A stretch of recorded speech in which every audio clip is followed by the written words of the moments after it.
What's up, everybody? Welcome to this week's Wandavision, Episode 8 spoiler review. I am your host, Dallas Thompson, going solo today to talk about Episode 8 of Wandavision. And it's crazy, we're already here. It feels like just a couple weeks ago that we were talking about the first of two episodes of WandaVision, and each week, in my opinion, it's gotten better and better and better. And I've gotten more and more excited to get to where we are now, which is finale week of WandaVision. And as much as I'm going to miss this show, it's very exciting to get to the end. So we have a little bit to talk about here, but I'm going to more focus on what can we expect going into the finale and more about that. So this week, episode 8 was what I predicted. It was a flashback episode. I think we all could have mostly predicted that it would be that way. But it was a flashback episode done really in a unique way, in my opinion. It kind of reminded me of Christmas Carol, kind of, but not really. Just in the way it presented the past sequences. And as you know, we left off episode 7 with Agatha All Along, that catchy song that's been doing really well on the charts, actually. We found out Agnes was Agatha Harkness, a witch, not necessarily a villain, but a witch. And that's kind of still what we know about her today. But the episode started off with the Salem witch trials, but not really the witch trials. It just started off in Salem, Massachusetts in the 1600s. Everyone's trying to use their magic, or basically what happened in the beginning is she was able to absorb her mom's magic and everyone's magic that was trying to use it against her, which I thought was an interesting thing. And I thought that kind of led us back to that magic commercial where she's able to take someone's magic and use it for herself. And I think that's what's going on here in the show. I'll talk about that a little bit more in a minute. But, the episode starts with that. And then we see present day. She's kind of explaining to Wanda, I'm here. You can't control me. I can control you, though. And I now want to see why you're here, what caused this, because this is crazy.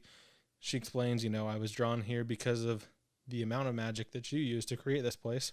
And so she takes us on a journey with them to see how this all started, which is something that I think is very important, at least to the general audience, to know, because many of the diehard fans were able to guess from things in the comics and things we know. But I think it was very important to keep the diehard fans, not the diehard fans, just the general audience in mind here. I think that's what this episode was really for. And I thought, even though I knew a lot of this stuff, we learned a lot of new stuff. We were reminded of a lot of stuff that we probably all forgot about. And I thought it was presented in an awesome way. We saw the scene with her parents, which was a touching scene. It revealed why the sitcoms, why things were the way they were.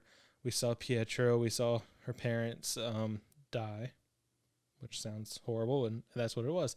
This whole episode was about her tragedies, and so then after that, then we went to Hydra, where she was, being experimented on. Then we went to a really, really good scene with her and Vision at Avengers Compound with a great quote. And then we moved on to Westview, her driving up to where Vision had proposed they spend their life together. And then she drops to her knees and basically loses it and starts everything that went on in Westview.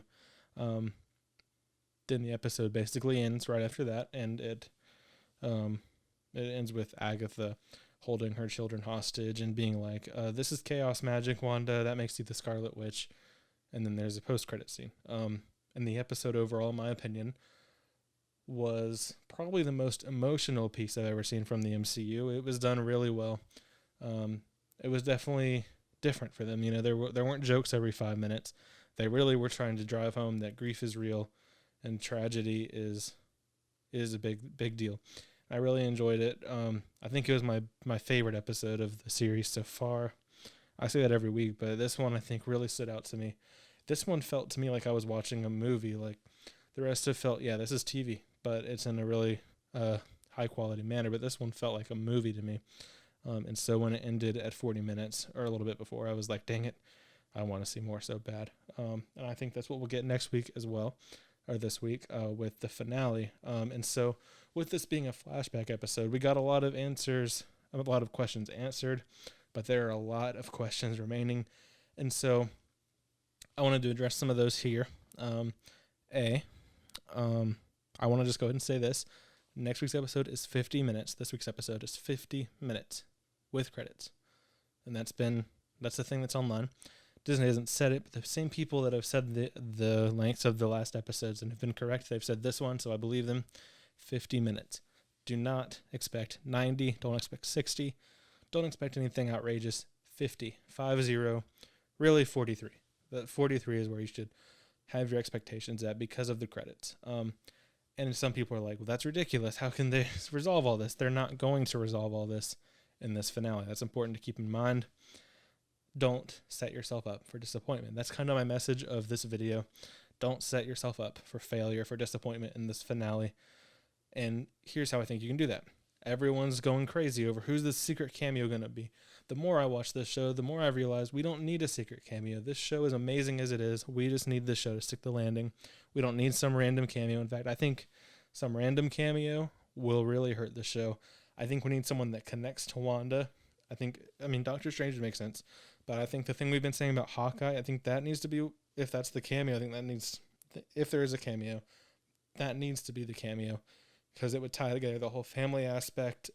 I just think introducing the Fantastic Four or X-Men would be so out of place in this show. And I think it would hurt the show just to do it for fan service. And that's not what Marvel does. They don't do fan service that much other than Endgame. Endgame was a lot of fan service, but that makes sense. That was the big finale. And this show isn't Endgame. It's not Endgame. It's its own thing. And this show's been amazing so far. So I really think if you don't set yourself up for disappointment, this finale will easily stick the landing because every episode's been amazing. Every episode's gotten better, in my opinion. And, I think it's important to keep in mind they won't solve everything.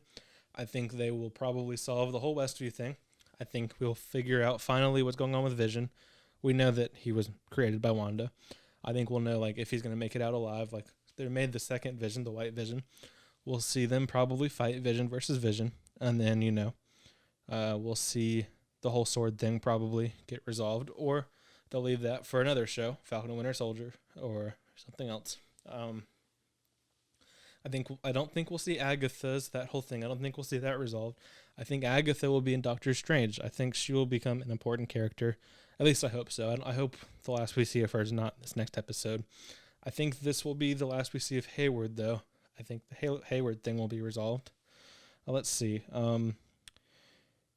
I think a lot of this will be a launching point for the new phase of the MCU. Remember, this is the first thing in this new phase. It wasn't always supposed to be, but either way, it was always going to be one of the very first things in Phase 4. So this isn't going to end. It's probably not going to end with a happy ending either. I don't know if her children will make it out alive. I don't know if Vision will make it out alive. But I do think Pietro will make it out alive because of things that we've heard online this week.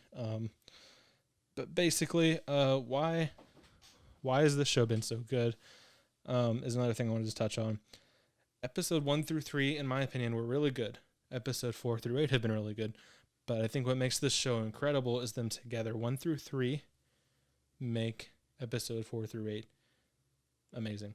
4 through 8 make 1 through 3 amazing. They're all great. But if you skipped 1 through 3, I don't think you would appreciate 4 through 8 as much. And that's the sitcom only stuff compared with the sword and sitcom stuff. And I think that's important. I think that shows how much the production design really affected this show. Because this show is very unique, and that's one thing I've loved about this show so much. And I'm looking forward to the ending, but I'm not looking forward to it ending, if that makes sense.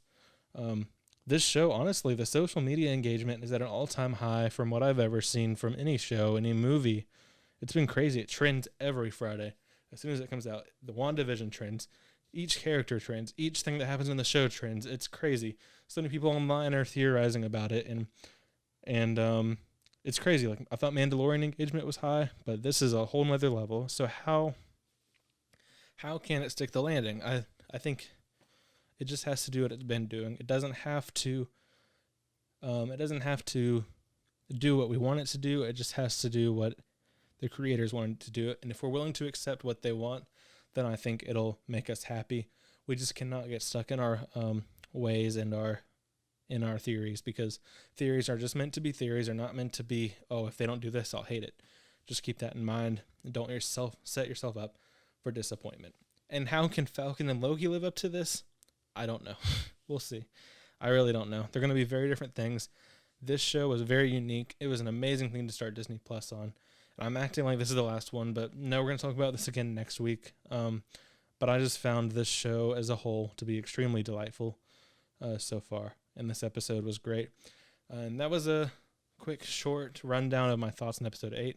Next week, on Sunday probably, I'll be releasing a very in-depth review of episode 9, the spoiler review, the series finale, and just the series as a whole. So stay tuned. I'll be joined by some special guests, and look forward to seeing you then.